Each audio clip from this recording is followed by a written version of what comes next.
Di bawah terik yang seperti menempel di kulit, di tepi jalan berdebu menuju kawasan proyek, ada sebuah gerobak kecil berwarna krem pucat. Catnya sudah mengelupas di beberapa sudut, tapi gerobak itu bersih, rapi, dan seolah dijaga dengan cinta. Di depannya, tertulis dengan spidol hitam yang miring dan tidak terlalu rapi. Jual es teh manis dan es teh tawar. Di belakang gerobak itu, berdiri seorang gadis muda berhijab krem, wajahnya teduh, matanya jernih, dan senyumnya seperti selalu punya alasan untuk bertahan. Namanya Alia. Di usianya yang masih muda, ia sudah hafal bagaimana panas siang bisa membuat napas terasa berat, bagaimana debu jalan bisa menempel di pipi, dan bagaimana orang-orang lewat tanpa pernah benar-benar melihat siapa dirinya. Tapi Alia tidak pernah menjual kesedihan. Ia menjual es teh, dan di setiap gelas yang ia tuang, ada ketulusan yang tidak dibuat-buat. Tangannya cekatan. Ia menuang teh dari teko besar ke gelas plastik bening, menambahkan es, lalu mengelap bibir teko agar tetap bersih, seolah kebersihan itu adalah bentuk doa kecil yang ia simpan diam-diam. Sesekali ia melirik termos esnya yang mulai menipis, lalu bergumam pelan, kalau begini terus harus beli es lagi. Semoga sore nanti laku. Dan meski suaranya nyaris tak terdengar, ada harap yang menempel di kata-kata itu, harap yang tidak mewah, tapi penting. Hari itu tidak terlalu ramai. Jalan di depannya adalah jalur menuju proyek bangunan baru, jadi pembeli biasanya datang saat jam istirahat para pekerja. Lewat dari itu, Alia hanya menunggu takdir lewat dalam bentuk motor yang berhenti mendadak karena haus, atau mobil yang menepi sebentar karena ingin sesuatu yang sederhana. Alia punya ritme hidup yang sama setiap hari. Pagi menyiapkan bahan, menjelang siang berjualan, sore membersihkan gerobak, lalu pulang ke kontrakan kecil bersama ibunya. Hidupnya tidak mewah, tapi ia berusaha menjalaninya dengan hati yang tidak kering. Ibunya sering sakit kaki, sulit berjalan jauh, dan Alia seperti menjadi kaki kedua bagi ibunya, juga menjadi bahu yang menahan banyak hal tanpa banyak bicara. Ia sering berkata pelan kepada ibunya, "Rezeki itu milik Allah, tugas manusia hanya berusaha." Dan ibunya selalu menatapnya dengan mata yang penuh syukur, seolah berkata, "Kamu ini kuat, nak, meski tidak pernah kamu pamerkan." Siang itu, keringat menetes di pelipis Alia. Ia mengusapnya dengan punggung tangan, lalu merapikan gelas-gelas plastik di rak kecil. Saat itulah ia melihat seseorang menyeberang dari arah proyek. Seorang pria muda. Pakaiannya bukan pakaian kotor pekerja bangunan, tapi juga bukan pakaian orang kantoran. Ia memakai kaos lengan panjang yang warnanya sudah pudar, celana bahan gelap, dan topi lusuh yang melindungi sebagian wajahnya. Sepatunya bukan sepatu mahal, lebih mirip sepatu lapangan yang sudah sering dipakai. Seperti sepatu orang yang suka berjalan jauh, bukan sepatu orang yang hanya duduk di ruangan dingin. Pria itu berjalan pelan, seperti tidak ingin menarik perhatian. Alia mengangkat kepala, menyambut dengan senyum yang tidak pernah ia hemat untuk siapapun. "Mau es teh?" Mas pria itu berhenti di depan gerobak, mengangguk, dan suaranya tenang, hampir seperti suara orang yang sudah lama tidak terburu-buru. "Boleh, es teh tanpa gula." Alia sempat menatapnya heran. Tanpa gula berarti hanya teh dan es, pahit, jujur, dan mungkin tidak biasa untuk orang muda. Tapi Alia tidak menghakimi. Ia hanya mengangguk, lalu bekerja. "Baik, sebentar ya, Mas." Ia menuang teh, menambahkan es batu, lalu menyerahkannya. Pria itu menerima, kemudian duduk di bangku bambu di samping gerobak. Bangku itu memang Alia siapkan agar pembeli bisa duduk sebentar, karena panas di situ kadang terasa seperti menekan dari atas dan bawah sekaligus. Alia memperhatikan sekilas. Pria itu minum pelan, seolah menikmati rasa pahit yang tidak ditutup manis. Wajahnya bersih, rahangnya tegas, dan matanya tajam. Mata orang yang seperti terbiasa membaca keadaan, bukan hanya melihat. Kalau saja pakaiannya sedikit lebih bagus, mungkin orang akan mengira dia anak pengusaha yang sedang lewat. Tapi lagi-lagi, Alia tidak menilai orang dari kain yang menempel di tubuhnya. Untuk memecah suasana, Alia bertanya dengan nada ringan. "Mas kerja di proyek itu?" Ya, pria itu menoleh, tersenyum tipis, bisa dibilang begitu. Tiap hari lewat sini tanya Alia lagi. Masih dengan senyum. Mungkin jawabnya singkat lalu menambahkan kalau tehnya enak. Alia tertawa kecil seperti ada geli yang jatuh ke dadanya. Tehnya biasa saja, Mas. Cuma teh celup dan air panas. Pria itu menatap gelas yang ia pegang lalu berkata pelan. Kalimatnya aneh tapi hangat. Yang bikin beda itu yang menyiapkan. Ada orang yang menyiapkan minum tapi tidak pakai hati, rasanya kosong. Alia terdiam sejenak. Ia tidak menyangka akan mendengar kalimat seperti itu dari pria dengan pakaian sederhana. Ia mengangguk perlahan, dan suara hatinya seperti ikut bicara di belakang kata-katanya. Kalau jualan harus pakai hati, Mas. Biar rezeki juga berasa. Betul, kata pria itu. Nama kamu siapa, Alia? Jawabnya. Nama yang bagus, ucap pria itu. Lalu ia menambahkan, kalau saya Farhan, nama itu terdengar tidak murahan. Tidak cocok dengan baju lusuh dan topi pudar. Tapi Alia sudah diajarkan untuk tidak cepat mengukur orang dari penampilan. Banyak yang kelihatan kaya, tapi hutangnya di mana-mana. Banyak juga yang tampak biasa saja, tapi hatinya luas dan rezekinya tidak pernah kering. Farhan duduk agak lama. Ia tidak terburu-buru pergi. Ia memandang jalanan, menatap gerobak, lalu memperhatikan cara Alia melayani pembeli lain yang datang 1-2. Alia selalu ramah, selalu sopan, bahkan ketika hanya menjual es teh 1.500 per gelas. Tidak ada nada rendah diri, tidak ada rasa minta dikasihani. Seolah ia berkata pada dunia, aku mungkin kecil, tapi aku tidak mau hilang martabat. Ketika pembeli sudah sepi lagi, Farhan bertanya pelan, kamu tidak capek berdiri di panas begini setiap hari? Alia tersenyum jujur. Capek, Mas, tapi kalau duduk terus nanti tidak laku. Kalau ngeluh terus, nanti Allah segan ngasih rezeki. Farhan menatapnya lebih lama, seperti ada sesuatu yang bergerak di dalam dirinya. Kamu sering bicara soal Allah? Iya, jawab Alia ringan.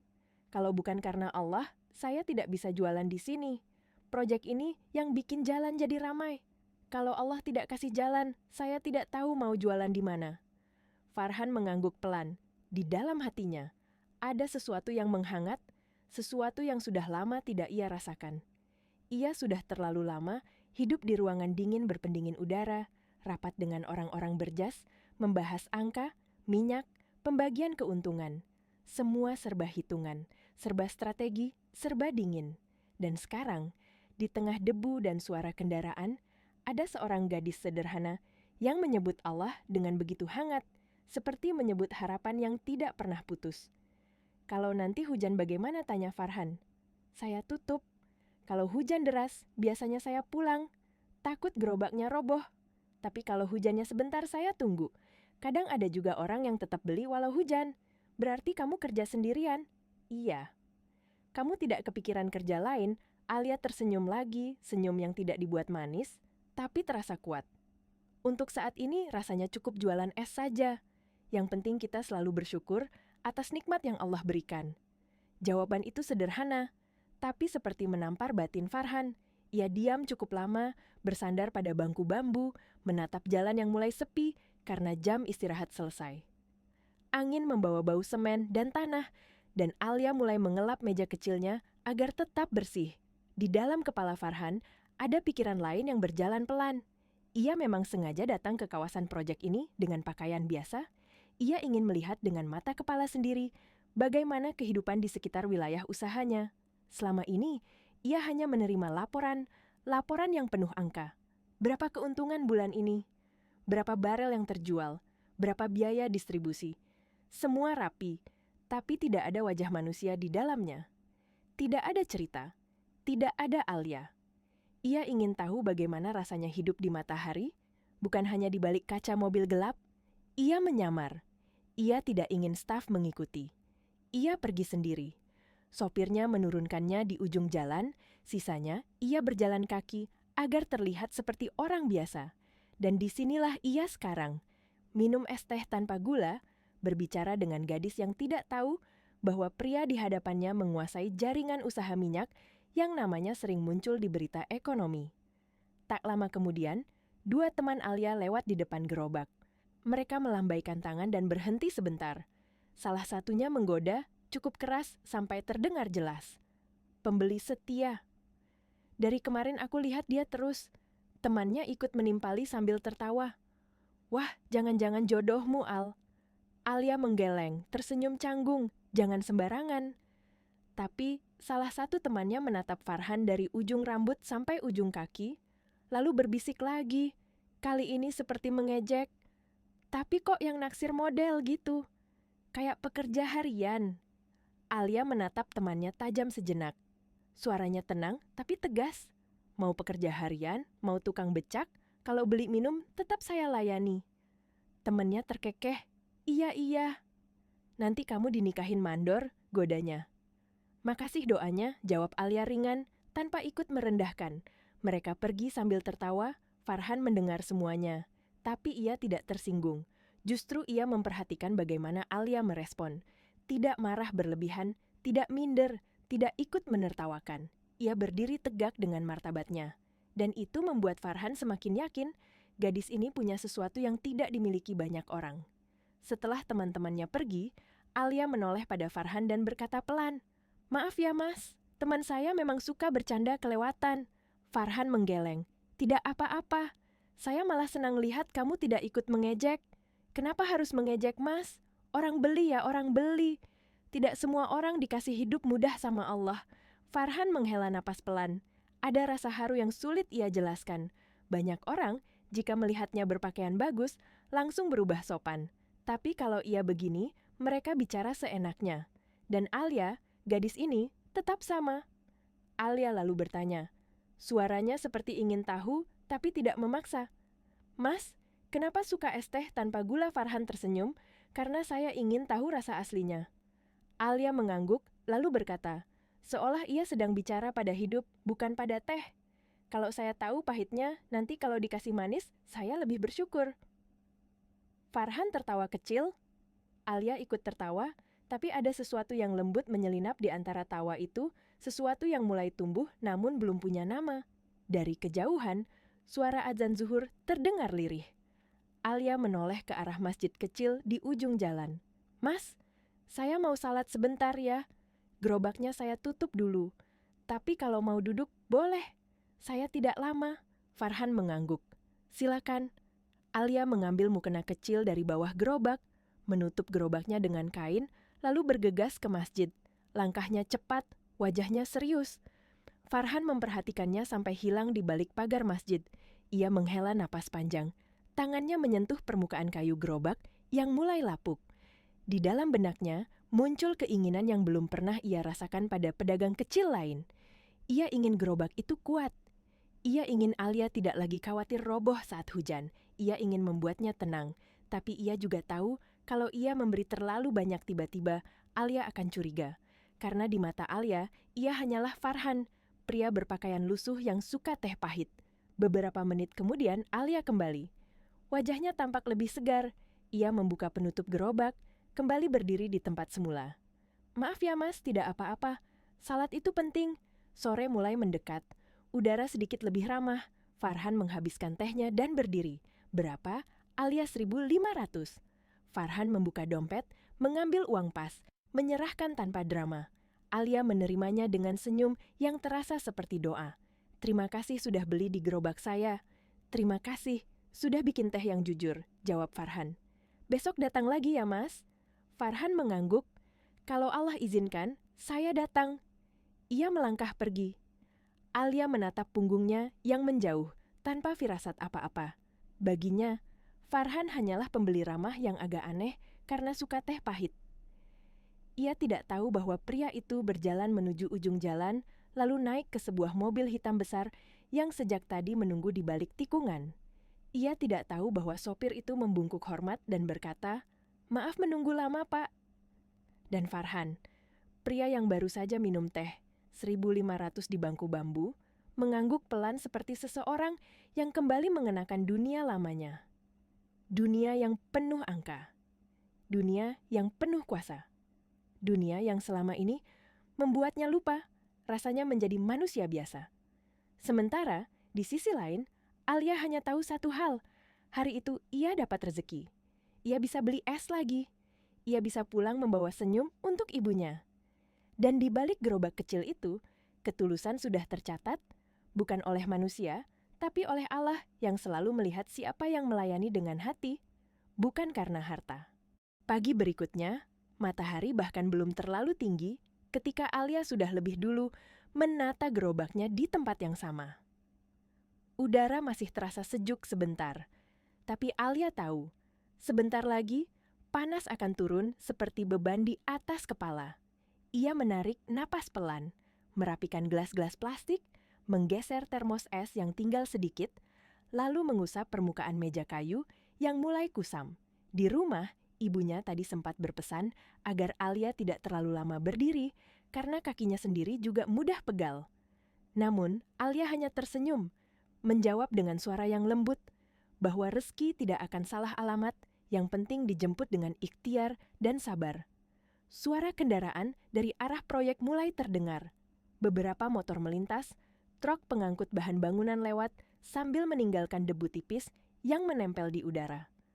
Alia menengadahkan wajah sebentar, seperti menitipkan harap yang sederhana agar hari ini jualannya lebih ramai, agar ia bisa membeli es lagi, agar ia bisa pulang membawa kabar baik untuk ibunya. Lalu pembeli mulai datang satu persatu. Ada yang hanya berhenti sebentar, memesan es teh manis, membayar, lalu pergi. Ada yang menawar-nawar receh, ada yang membayar pas, ada juga yang meminta kembalian sambil tergesa. Alia melayani semuanya dengan sigap, dengan senyum yang sama, tanpa pernah memandang siapa lebih tinggi atau lebih rendah. Dan di tengah kesibukan kecil itu, Alia melihat sosok yang sudah ia kenal sejak kemarin. Dari ujung jalan, seorang pria dengan topi lusuh dan pakaian sederhana berjalan mendekat.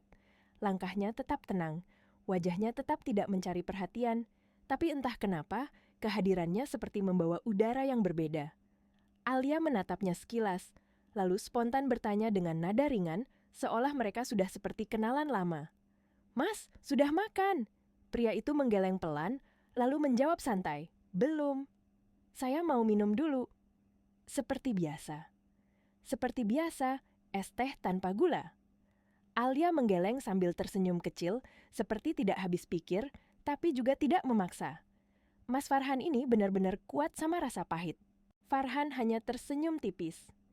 Ia duduk di bangku bambu seperti kemarin, meminum pelan, dan sesekali memandang Alia yang masih sibuk melayani pembeli lain. Di tidak jauhnya, dua pekerja proyek berdiri sambil memperhatikan. Salah satunya berbisik sambil terkekeh, membicarakan Farhan dengan nada meremehkan, seolah mereka yakin dari tampilan luar saja sudah bisa menakar harga seseorang. Yang satunya ikut menimpali, bilang kalau pria itu kelihatan bersih, tapi tetap saja pasti orang biasa.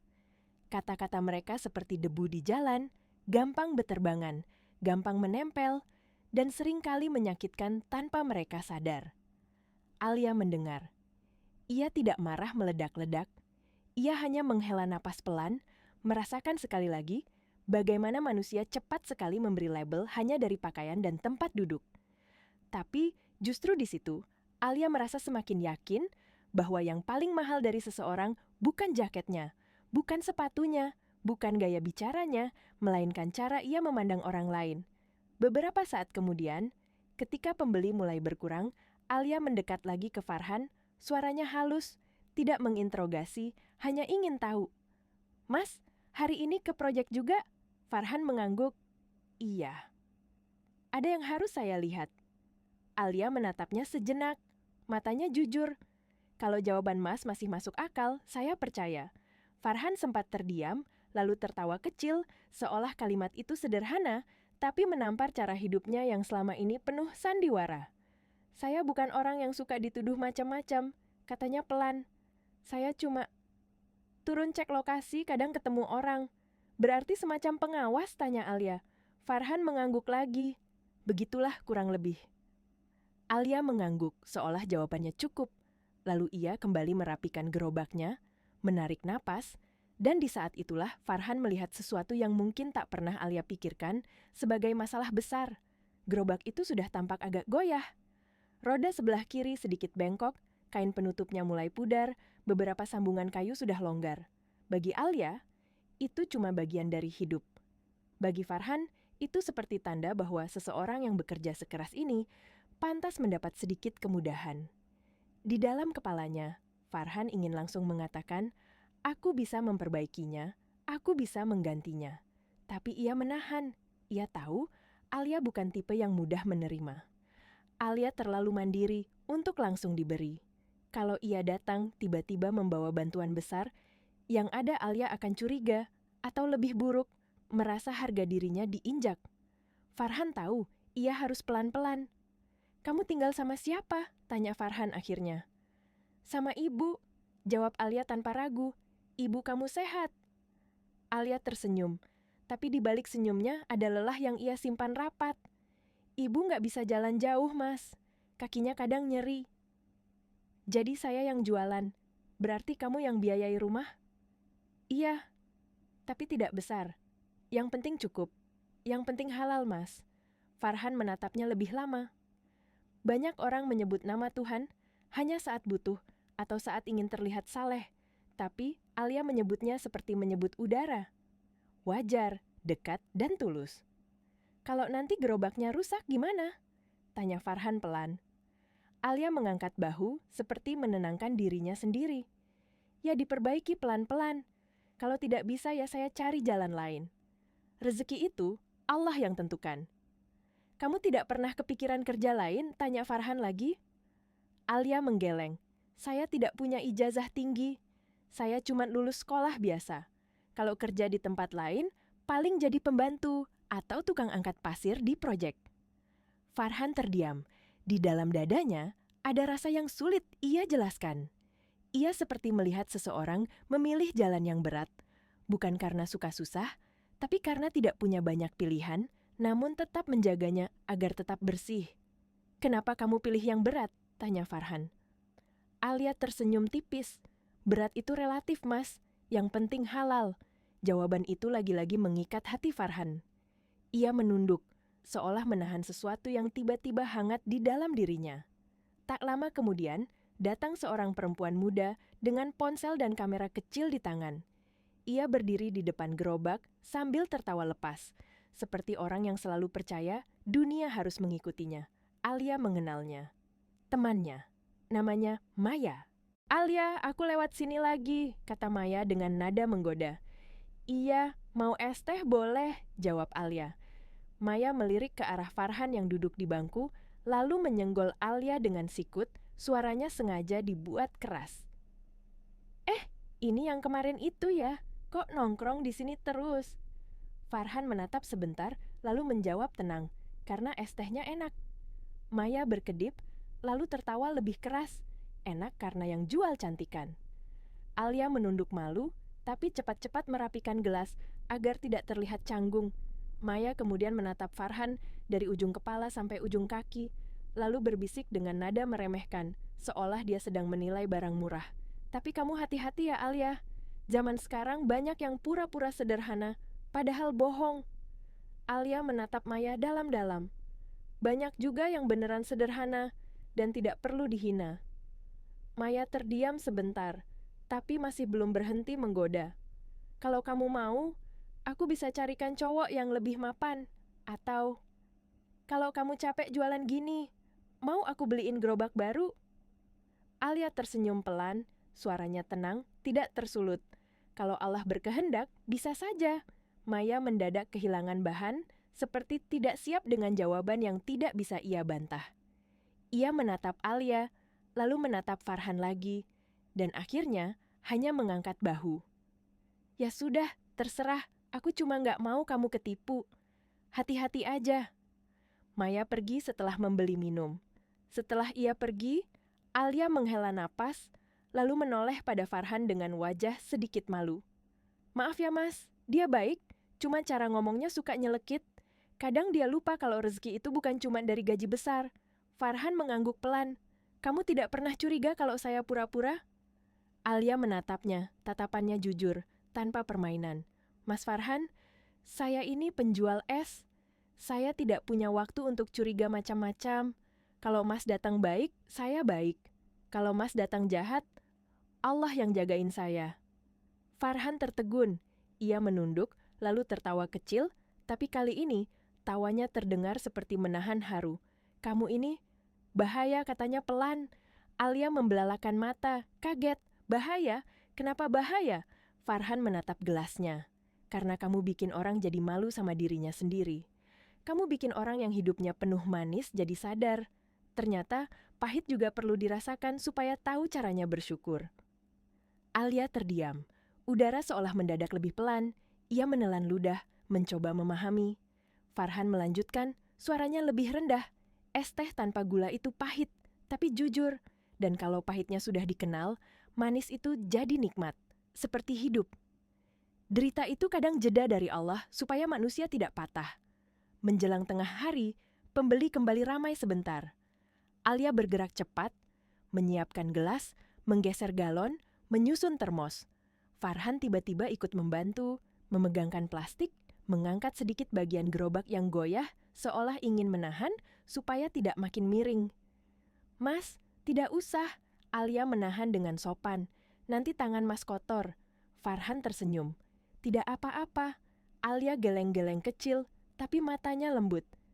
"Saya ini yang tentukan, Mas. Ini gerobak saya." Farhan tertawa. "Baik, Tuan Gerobak." Suasana siang itu hangat, bukan karena matahari saja, tapi karena ada dua manusia yang sama-sama lelah, tapi saling membuat lelah itu terasa lebih ringan. Dan di balik baju sederhana Farhan, ada wibawa yang sesekali muncul tanpa ia sengaja, membuat Alia kadang merasa heran, tapi selalu ia tepis karena ia tidak mau berprasangka. Setelah gelombang pembeli mereda, Farhan duduk lagi. Ia memandang Alia, lalu bertanya sesuatu yang tidak biasa ditanyakan orang pada penjual es di pinggir jalan. "Kalau boleh, kamu punya mimpi apa, Alia?" Alia terdiam cukup lama. Selama ini orang hanya bertanya, "Hari ini laku berapa? Kapan nikah? Kapan berhenti jualan?" Tidak ada yang bertanya tentang mimpi, seolah mimpi hanya hak orang yang punya uang. Alia menghela napas pelan. "Saya nggak ingin muluk-muluk, Mas. Saya cuma ingin punya warung kecil. Warung minum. Yang atapnya nggak bocor, yang lantainya nggak bikin kaki ibu saya sakit. Saya nggak ingin mewah. Saya ingin tenang." Farhan menatapnya, dan matanya terlihat seperti menyimpan sesuatu yang berat. "Saya dulu pikir bahagia itu punya usaha besar, punya banyak karyawan, punya rumah," katanya pelan. "Tapi sekarang saya sadar, ternyata saya kurang satu hal." Alia menunduk. Ia tidak pandai menanggapi kalimat sedalam itu. Ia hanya berkata lirih, seperti doa. Kalau kita baik, Allah pasti peluk dari jalan yang kita nggak sangka-sangka. Siang itu, Farhan pamit lebih lambat dari kemarin. Sebelum pergi, ia menaruh uang pas untuk minumannya. Alia mengembalikan kembalian, tapi Farhan menolak halus. "Tidak usah, anggap saja buat tambah es." Alia menatapnya sebentar, lalu mengangguk, bukan karena senang menerima lebih, tapi karena ia merasakan niat Farhan tidak merendahkan. "Makasih, Mas. Besok datang saja lagi." Farhan mengangguk. "Sampai besok." Ia melangkah menjauh. Alia mengikuti punggungnya dengan pandangan yang sama seperti kemarin, tanpa tahu bahwa setelah ini, Farhan akan kembali ke dunia yang sama sekali berbeda dari gerobak kecil di pinggir jalan itu. Dunia yang dingin. Dunia yang penuh orang-orang berdasi. Dunia yang tidak pernah benar-benar mengenal rasa pahit. Begitu Farhan menghilang dari pandangan Alia, dunia seolah langsung berubah wajah. Di ujung jalan berdebu itu, ia hanyalah pria sederhana yang duduk di bangku bambu, meminum es teh tanpa gula, dan berbicara pelan seperti orang yang sudah lama lelah. Tapi beberapa menit kemudian, ketika ia masuk ke mobil hitam yang menunggunya, semuanya kembali pada kenyataan yang selama ini ia simpan rapat. Mobil itu melaju menuju gedung yang dingin dan rapi. Farhan turun tanpa banyak kata, lalu berjalan masuk ke sebuah ruang pertemuan berpendingin udara. Di sana, dua manajernya sudah menunggu dengan laptop terbuka dan wajah yang tegang penuh perhitungan. Begitu pintu menutup, Farhan kembali memakai wajah yang berbeda, bukan wajah pembeli es teh, melainkan wajah seorang bos besar yang biasa membuat orang menahan napas. Laporan proyek dibuka, angka-angka dipaparkan, rencana distribusi dibahas. Semuanya teratur, cepat dan tajam. Namun, di sela pembicaraan yang biasanya hanya soal keuntungan, Farhan mendadak menurunkan suaranya, lalu menyampaikan sesuatu yang membuat kedua manajernya saling menatap heran. Saya ingin sebagian anggaran dialihkan untuk pedagang kecil di sekitar area proyek, katanya tenang, tapi tidak bisa dibantah. Mereka yang jualan di pinggir jalan itu juga bagian dari ekosistem. Kalau mereka ditekan, yang rusak bukan cuma dagangan mereka, tapi juga hati manusia di sekitar proyek ini. Salah satu manajer mencoba bertanya apakah itu perlu dimasukkan dalam program sosial perusahaan. Farhan mengangguk singkat. Nanti saya tandai lokasi yang saya maksud. Kita bantu yang benar-benar berusaha, jangan sampai mereka diperas atau dipermainkan. Kedua manajer itu hanya menjawab patuh. Mereka tidak tahu keputusan itu bukan sekadar strategi citra, tapi lahir dari satu gelas es teh pahit dan satu senyum perempuan muda yang tetap lembut meski hidupnya keras. Sementara itu, di ujung jalan berdebu yang sama, Alia kembali merapikan gelas-gelas plastiknya. Ia tidak tahu, hidupnya pelan-pelan mulai berubah. Ia tidak tahu bahwa es teh murah yang ia jual sedang diminum oleh seorang bos raja minyak yang sengaja menyamar jadi orang biasa hanya untuk mencari sesuatu yang sudah lama hilang dari hidupnya. Hari ketiga setelah pertemuan pertama mereka, Alia datang lebih pagi dari biasanya. Ia merebus air, menyiapkan teh, dan aroma hangatnya naik pelan dari teko, bercampur dengan udara pagi yang masih sedikit ramah. Setiap kali uap panas itu muncul, Alia seperti sedang meniupkan doa kecil ke langit. Semoga hari ini laku, semoga ibu di rumah bisa tersenyum. Belum lama ia menata gerobak, langkah kaki yang sudah dikenalnya datang dari arah proyek. Langkah yang tidak terlalu cepat, tidak juga malas. Ada ketenangan di sana, seolah pemilik langkah itu tidak lagi dikejar apa-apa. Selamat pagi Alia, sapa Farhan. Alia menoleh dan tersenyum, senyum yang membuat pagi terasa lebih terang. Pagi Mas Farhan, seperti biasa. Seperti biasa, jawab Farhan. Lalu ia meletakkan sebuah roti di meja kecil gerobak itu. Buat kamu sarapan dulu. Alia membelalak sebentar, lalu buru-buru menggeleng seperti takut dianggap mengambil sesuatu yang bukan haknya. Mas, jangan repot. Saya masih ada singkong rebus tadi pagi. Farhan tertawa pelan, tapi di balik tawanya ada rasa sayang yang berusaha ia sembunyikan. Singkong rebus itu bukan sarapan, itu latihan sabar. Alia menahan tawa, pipinya memanas, lalu berkata lirih, Mas ini kalau ngomong suka aneh. Aneh tidak apa-apa, kata Farhan, selama kamu makan dulu. Kamu jualan dari pagi, tubuhmu juga perlu dijaga. Alia terdiam. Tidak banyak orang yang peduli begitu tulus pada penjual es teh di pinggir jalan. Biasanya, orang hanya datang, beli, lalu pergi. Bahkan kadang membuang kata-kata kasar seperti membuang bungkus plastik.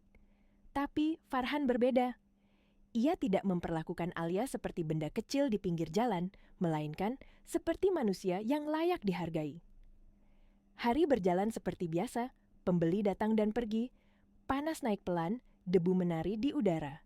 Di antara keramaian kecil itu, Alia dan Farhan seperti punya ruang sendiri, ruang yang tidak terlihat orang lain, tempat mereka bernapas dari dunia yang terlalu ramai dan terlalu cepat menilai. Namun sore itu, sesuatu terasa berbeda. Beberapa teman Alia datang, bukan untuk membeli, tapi untuk melihat. Mereka tertawa-tawa sebelum sampai, seolah membawa angin yang tidak enak. Maya menunjuk ke arah Farhan dengan dagunya, sengaja keras. Nah, itu dia si pembeli setia. Satu teman laki-laki yang ikut bersamanya ikut menimpali sambil tertawa. Pembeli lain di sini cuma mampir. Yang ini calon mantu gerobak. Alia langsung menegang. Tangannya yang memegang gelas plastik seakan berhenti beberapa detik. Sudah, jangan ngomong begitu, ucap Alia pelan tapi tegas. Jangan di sini. Kalian bikin orang lain tidak nyaman. Maya memutar bola mata, lalu menatap Farhan dari ujung kepala sampai kaki, seolah sedang menilai sesuatu yang murah. Mas, kamu kerja di proyek ya? Tukang ukur tanah atau sopir? Farhan menatap mereka dengan tenang. Ia tidak marah, tidak tersinggung berlebihan. Tapi ketenangannya justru membuat ejekan itu kehilangan tenaga. Saya cuma orang biasa, jawab Farhan singkat. Maya tertawa kecil, lalu berbisik nyaring pada temannya, tetap saja bisa didengar. Orang biasa kok betah nongkrong di sini terus. Alia menggigit bibir. Ia menahan perasaan yang mulai naik, bukan karena ia tersinggung untuk dirinya sendiri, tapi karena ia tidak suka melihat orang merendahkan orang lain. Maya, tolong, ucap Alia lagi. Sudah, Maya mengangkat bahu, pura-pura santai. Ya sudah, kami pergi. Aku cuma takut kamu ketipu. Zaman sekarang, banyak yang pura-pura sederhana padahal bohong. Mereka pergi sambil tertawa kecil. Alia berusaha tetap berdiri tegak, tapi Farhan melihat sesuatu yang tidak bisa disembunyikan. Tangan Alia sedikit gemetar ketika ia merapikan gelas. Senyumnya masih ada, tapi matanya seperti menahan luka yang terlalu sering datang. Farhan menatapnya pelan. Kamu tidak harus terbiasa disakiti, Alia. Alia menunduk, suaranya hampir seperti bisikan. Saya tidak apa-apa, sudah biasa dikata-katain. Yang penting saya tidak membalas. Kalau saya membalas, hati saya ikut kotor. Farhan terdiam. Di balik kelembutan itu, ada kekuatan yang tenang, kekuatan yang tidak berisik, tapi berdiri kokoh. Ia ingin sekali mengatakan jati dirinya saat itu juga, ingin menutup mulut semua orang yang meremehkan hanya dengan satu kalimat, tapi ia menahan. Ia tahu Alia tidak butuh pamer kekuasaan. Alia butuh ditemani. Hanya itu. Dan memang setelah hari itu, bisik-bisik mulai muncul di sekitar area proyek. Beberapa pedagang lain mulai bersuara pelan. Setiap kali Farhan datang, ada yang menatap sinis, ada pula yang sengaja berbicara keras, seolah ingin membuat Alia merasa kecil. Alia menatap Farhan suatu sore, suaranya lirih. Mas, saya takut karena Mas sering kesini. Orang-orang mulai ngomong macam-macam. Farhan menatapnya dengan pandangan yang tulus. Kalau kamu merasa terganggu, saya bisa jaga jarak. Alia cepat-cepat menggeleng, matanya berkaca tipis. Bukan begitu. Saya tidak mau Mas jadi ikut kena omongan. Saya tidak mau ada orang yang dekat dengan saya cuma karena ingin dibantu, nanti saya malah merasa tidak punya harga diri. Farhan menghela napas pelan. Ia menatap Alia lama, seperti sedang memilih kata yang paling jujur. Saya tidak datang untuk kasihan Alia. Saya datang karena saya merasa tenang di sini. Saya belajar lagi arti kesederhanaan yang selama ini saya lupa. Alia terdiam. Angin sore menyapu pelan. Kata-kata itu seperti teh tanpa gula, pahit di awal, tapi meninggalkan rasa hangat yang lama. Beberapa hari setelah itu, kabar buruk menyebar di antara pedagang kecil. Ada sekelompok preman yang suka minta uang di jalan itu. Beberapa pedagang kena palak. Ada yang bahkan ditampar karena tidak punya setoran. Alia terkejut ketika mendengarnya dari pedagang lain. Wajahnya pucat. Serius, Mas? Farhan mengangguk, tatapannya berubah lebih tajam. Iya. Katanya mereka marah karena ada yang tidak mau bayar. Alia menelan ludah. Selama ini, ia pikir masalahnya hanya panas dan sepi pembeli. Ia tidak pernah membayangkan harus berhadapan dengan orang-orang yang menjadikan ketakutan sebagai bisnis. Farhan menatapnya serius. Kamu tidak perlu selalu kuat sendirian. Alia memaksakan senyum. Tapi saya terbiasa. Kalau terbiasa disakiti, apa itu artinya harus terus dibiarkan? Suara Farhan rendah, tapi tegas. Alia menunduk lama, lalu akhirnya mengangguk kecil, seperti menyerah pada kenyataan. Baiklah, kalau Mas ingin ikut, saya tidak melarang. Sore itu, setelah matahari mulai turun, Alia menutup gerobaknya. Farhan tetap di sana, membantu tanpa banyak bicara. Mengangkat galon air, memegangkan plastik, memastikan roda gerobak tidak semakin miring. Alia berusaha menolak seperti biasa, tapi kali ini ia membiarkan, karena di dalam hatinya, ada takut yang tidak ingin ia akui. Dan benar saja, belum jauh mereka beres-beres, sekelompok pria datang, wajahnya keras, langkahnya berat, dan nada bicaranya seperti sengaja dibuat menguasai tempat itu. Kalau jualan di wilayah ini harus setor, kata salah satunya sambil menatap Alia.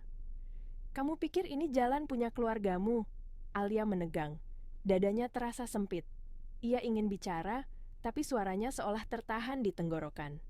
Farhan maju setengah langkah, berdiri di samping Alia, bukan seperti pahlawan yang ingin dipuji, tapi seperti tembok yang diam-diam melindungi. Pria itu menatap Farhan dari ujung kepala sampai kaki, lalu mencibir. "Kamu siapa? Tukang dorong gerobak juga?" Farhan tidak terpancing. Ia hanya mengeluarkan uang, menaruhnya dengan tenang, tanpa gemetar, tanpa takut. "Ambil, tapi jangan ganggu dia lagi." Mata pria itu menyipit, seperti tidak suka dilawan. Tapi melihat cara Farhan berdiri, entah kenapa langkahnya surut. Ia menerima uang itu dengan geraman. "Lain kali jangan banyak gaya, bro." Mereka pergi, meninggalkan udara yang mendadak terasa dingin meski sore masih hangat. Alia mematung beberapa detik, lalu menatap Farhan dengan mata yang hampir menangis. "Mas, terima kasih." Farhan menatapnya lembut. "Kamu tidak perlu bilang terima kasih untuk hal yang seharusnya memang tidak kamu hadapi sendirian. Kadang kebaikan kecil bisa mencegah keburukan besar." Alia menunduk, dadanya naik turun menahan emosi. "Tapi, saya janji," kata Farhan pelan, "saya tidak akan biarkan kamu sendirian." Kata-kata itu membuat Alia seperti kehilangan pegangan sejenak. Karena untuk pertama kalinya, ia merasa ada seseorang yang tidak hanya singgah membeli minuman, tapi benar-benar berdiri untuknya. Malam itu, Farhan membantu mendorong gerobak Alia sampai ke rumahnya. Rumahnya sederhana, dindingnya papan, tapi bersih, rapi, dan terasa hangat. Ibu Alia keluar pelan dengan langkah yang hati-hati. Wajahnya lembut, tapi terlihat lelah karena sakit yang lama. Alia segera memperkenalkan. "Bu, ini Mas Farhan. Dia sering beli es teh." Ibu Alia tersenyum hangat, memandang Farhan dengan mata penuh syukur. "Terima kasih sudah bantu dorong gerobaknya, Nak." Farhan mengangguk sopan. "Tidak merepotkan, Bu. Saya senang bisa bantu." Mereka duduk sebentar di kursi bambu. Di dalam rumah itu, Farhan melihat kehidupan Alia yang sesungguhnya. Tidak mewah, tidak gemerlap, tapi dipenuhi usaha, pengorbanan, dan doa yang tidak pernah putus. Ia mendengar cerita kecil tentang bagaimana Alia dulu pernah ingin seperti anak-anak lain, ingin punya sepatu baru, ingin bisa jajan tanpa menghitung receh, tapi memilih menahan semua itu demi ibunya. Alia malu-malu ketika ibunya bercerita, tapi Farhan hanya tertawa kecil, menenangkan, seolah ia sedang duduk bersama keluarga yang sudah lama ia cari. Sebelum pulang, Ibu Alia menatap Farhan lebih lama, lalu berkata, pelan, seperti menitipkan amanah pada angin malam. "Kalau kamu orang baik, semoga Allah jaga kamu. Dan kalau kamu dekat dengan anak saya, tolong jaga dia juga." Farhan terdiam. Dadanya terasa penuh. Ia menunduk hormat, lalu menjawab dengan suara yang sangat pelan, seolah takut merusak ketulusan momen itu. "Terima kasih, Bu. Saya tidak akan lupa kata-kata itu." Ia berjalan pulang di bawah langit yang mulai gelap. Angin malam menghembus lembut. Suara jangkrik terdengar samar. Di ujung malam itu, Alia menatap gerobaknya yang terparkir rapi, lalu menutup sebagian matanya dengan tangan, berbisik pelan dalam doa yang basah oleh rasa syukur. Di balik kesunyian, dua hati mulai berdoa dalam bahasa yang tidak perlu didengar orang lain. Dan saat angin membawa aroma tanah yang sebentar lagi akan basah, Alia tidak tahu ujian berikutnya sudah menunggu sangat dekat, seperti hujan yang sedang menahan diri untuk jatuh. Sore itu, langit mulai berubah pelan. Bukan gelap yang tiba-tiba, tapi seperti ada selapis mendung tipis yang menutup cahaya, membuat udara terasa lebih lembab dari biasanya. Alia tetap berjualan sampai menjelang petang, sampai seorang bapak berhenti sebentar dan membeli 2 gelas es teh manis untuk anak-anaknya di rumah. Alia menyiapkannya dengan senyum yang sama, menyerahkan gelasnya pelan agar tidak tumpah, lalu mengucapkan terima kasih dengan suara lembut, seperti doa kecil yang selalu ia titipkan kepada setiap orang yang singgah. Setelah itu, jalan mulai sepi. Alia mulai membereskan meja kecil, merapikan gelas-gelas plastik, mengelap permukaan gerobak yang mulai kusam, lalu menutup sebagian wadah es, karena angin sore mendadak terasa dingin. Ia melirik langit sebentar, merasa ada firasat yang membuat dadanya sedikit tidak nyaman, tapi ia berusaha mengabaikannya. Ia sudah terlalu terbiasa menghadapi hari yang berubah tanpa permisi. Saat itulah Farhan muncul dari arah jalan, kali ini dengan payung besar di tangannya. Ujung celananya sedikit basah, seperti baru saja melewati hujan di sisi kota yang lain. Ia berjalan mendekat dengan langkah tenang, tapi matanya serius, seolah ia mengejar sesuatu sebelum terlambat. Alia menatap payung itu, lalu tersenyum kecil, mencoba menenangkan suasana.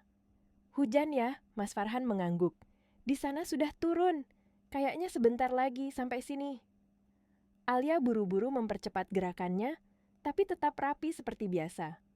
Ia tidak suka terburu-buru, karena saat terburu-buru, biasanya ada yang jatuh, ada yang pecah, ada yang hilang. Farhan menaruh payung di samping, lalu tanpa banyak bicara, ikut mengangkat galon air, menggeser termos, membantu menutup beberapa bagian gerobak agar tidak kemasukan air. Mas, nggak usah, Alia menahan dengan sopan. Nanti tangan Mas kotor. Farhan hanya menjawab singkat, tidak apa-apa. Butiran air pertama mulai jatuh. Pelan, 1-2, lalu semakin rapat, seperti langit menumpahkan sesuatu yang selama ini ia tahan. Angin juga datang, mendorong dari samping, membuat kain penutup gerobak berkibar keras. Alia memegangi sisi gerobak sambil menahan napas. Dan sebelum ia sempat menahannya dengan kuat, gerobak itu bergoyang hebat. Alia tersentak, matanya membesar. Mas Farhan gerobak oleng ke kiri. Roda yang sudah bengkok itu seperti menyerah pada terpaan angin dan beban air. Dalam hitungan detik, rak kecil berisi gelas plastik jatuh. Es, batu berhamburan. Teko berguling, teh menyebar di tanah seperti noda yang tidak bisa ditarik kembali. Suara jatuhnya keras, seperti menghancurkan bukan cuma barang dagangan, tapi juga harapan yang sejak pagi Alia simpan rapat-rapat di dadanya. Alia terpaku. Hujan menampar wajahnya. Debu berubah jadi lumpur. Ia tidak menangis, tapi matanya kosong seolah sedang berusaha percaya bahwa ini bukan kenyataan. Farhan bergerak cepat. Ia menahan bagian gerobak, lalu segera menarik payung besar agar menutupi Alia dan sisa dagangan yang masih bisa diselamatkan. Ia jongkok, memunguti gelas-gelas yang mengambang di air, mengumpulkan es yang tersisa, menegakkan wadah kecil yang sudah terbalik. Alia baru sadar ada wadah kecil tempat ia menyimpan uang hasil jualan tadi. Ia menjerit pelan, panik, lalu meraih wadah itu. Uangnya, namun semuanya sudah basah. Beberapa lembar menempel satu sama lain, sebagian terseret air sedikit demi sedikit. Alia menggenggamnya, tangannya gemetar, dadanya seperti ditarik dari dalam. Itu bukan uang banyak, tapi itu adalah tenaga seharian. Itu adalah es yang harus dibeli lagi. Itu adalah obat ibunya. Itu adalah makan malam sederhana. Alia menutup mulutnya dengan tangan, menahan suara yang hampir pecah. Farhan menatapnya, suaranya rendah tapi tegas, seperti menahan agar Alia tidak runtuh. Alia, lihat saya. Tarik napas dulu. Alia menggeleng, air hujan bercampur air mata di pipinya, tapi ia masih berusaha berdiri. Saya tidak apa-apa, Mas. Saya cuma... Farhan tidak membiarkannya selesai. Ia menegakkan sisa gerobak, lalu memayungi Alia lebih rapat. Kita selamatkan yang bisa diselamatkan dulu. Mereka berdua berteduh di bawah payung besar itu. Udara mendadak dingin. Pakaian mereka basah kuyup. Tapi ada satu hal yang membuat Alia bertahan, yaitu Farhan tidak panik, tidak mengeluh, tidak menyalahkan. Ia hanya bekerja seperti orang yang benar-benar hadir untuk menolong, bukan untuk terlihat menolong. Alia menelan ludah, lalu akhirnya berkata, "Lirih, suaranya nyaris kalah oleh suara hujan. Mas, maaf." Saya jadi merepotkan. Farhan menatapnya, matanya lembut. "Kamu tidak merepotkan, ini cuman hujan." Alia menunduk, lalu mengusap wajahnya. Tapi gerobaknya rusak. Dagangan saya. Farhan menarik napas pelan, lalu berkata sesuatu yang membuat Alia semakin terkejut. "Saya ganti. Saya beli yang baru." Alia langsung menggeleng kuat, seolah ditusuk oleh kalimat itu. "Tidak." "Mas, jangan." "Kenapa?" "Karena saya tidak mau terima uang begitu saja. Saya takut nanti saya jadi terbiasa bergantung. Saya takut hati saya jadi lemah. Saya akan usahakan pelan-pelan. Mungkin nanti saya pinjam saudara, atau saya nabung lagi. Farhan menatapnya lama, seolah sedang menahan sesuatu yang ingin ia keluarkan tapi tidak boleh. Kamu tidak marah karena gerobakmu rusak. Alia menatap gerobak yang kini miring, sebagian kayunya basah, sebagian rodanya goyah, lalu ia menghela napas. Untuk apa marah, Mas? Marah tidak bikin gerobak berdiri lagi. Mungkin ini cara Allah menguji saya, atau mengingatkan saya supaya lebih hati-hati. Kalau saya marah, saya cuma capek sendiri. Farhan terdiam. Di wajahnya ada sesuatu yang seperti tersentuh, seperti ada pintu yang pelan-pelan terbuka. Alia melanjutkan, suaranya lembut tapi kuat. Saya percaya Allah tidak akan kasih ujian kalau kita tidak sanggup. Mungkin hari ini Allah kasih saya tugas sabar. Farhan tersenyum kecil dan Alia juga tersenyum meski matanya masih basah. Senyum mereka seperti dua orang yang sama-sama lelah, tapi tidak mau menyerah. Hujan mulai menipis, tanah di sekitar jadi becek. Farhan memegang sisi gerobak, membantu Alia mendorongnya pulang. Roda yang patah membuat jalannya miring, tapi Farhan tidak keberatan. Setiap kali Alia hendak memegangi bagian berat, Farhan berkata pelan, seperti menenangkan. Biarkan saya. Alia menggeleng, tapi kali ini suaranya melemah. Mas ini, kenapa baik banget? Farhan tidak langsung menjawab. Ia hanya terus mendorong, menjaga agar gerobak tidak jatuh lagi. Ketika mereka sampai di rumah papan sederhana itu, Ibu Alia keluar dengan langkah pelan, wajahnya langsung berubah cemas melihat kondisi gerobak dan pakaian Alia yang basah. Alia, ya Allah, kamu kenapa? Alia cepat-cepat mendekat, memegang tangan ibunya. Tadi kena angin, Bu. Tidak apa-apa, saya masih selamat. Ibunya menghela napas panjang, lalu menatap Farhan, matanya penuh syukur dan khawatir sekaligus. Terima kasih, Nak. Terima kasih sudah bantu anak saya. Farhan menunduk sopan. Sama-sama, Bu. Saya tidak bisa diam lihat dia kesusahan. Ibu Alia mengangguk pelan, lalu berbisik seperti mendoakan. Semoga Allah balas kebaikan kamu. Farhan tersenyum tipis, tapi di dalam dadanya ada rasa yang berat. Seperti kalimat sederhana itu lebih mahal dari semua pujian yang pernah ia dengar di ruang rapat. Saat Farhan melangkah keluar dari halaman rumah itu, sebuah mobil hitam berhenti tidak jauh. Sopirnya turun cepat, membuka pintu, dan berbisik hormat. Pak, mau langsung ke rumah Farhan tidak langsung masuk. Ia menatap dari kejauhan, melihat Alia dan ibunya membereskan sisa-sisa basah di depan rumah. Ia melihat Alia menahan lelah, tetap tersenyum agar ibunya tidak terlalu takut. Ia melihat bagaimana kehidupan sederhana itu berjalan dengan doa, bukan dengan jaminan. Tunggu sebentar, jawab Farhan pelan, tanpa menoleh. Dan di bawah langit yang masih lembab, ia berdiri diam, seolah baru saja tersadar bahwa tangan yang selama ini hanya menyentuh dokumen dan kemudi mewah, hari ini memegang kayu kotor, uang basah, dan payung besar untuk melindungi seseorang yang bahkan belum tahu siapa dirinya yang sebenarnya. Malam itu, setelah hujan mereda dan suara atap seng mulai tenang, Alia masih duduk di tepi ranjang kecilnya dengan pakaian yang belum benar-benar kering. Di dapur sempit, ibunya menjerang air hangat sambil sesekali melirik wajah anaknya yang tampak lebih diam dari biasanya.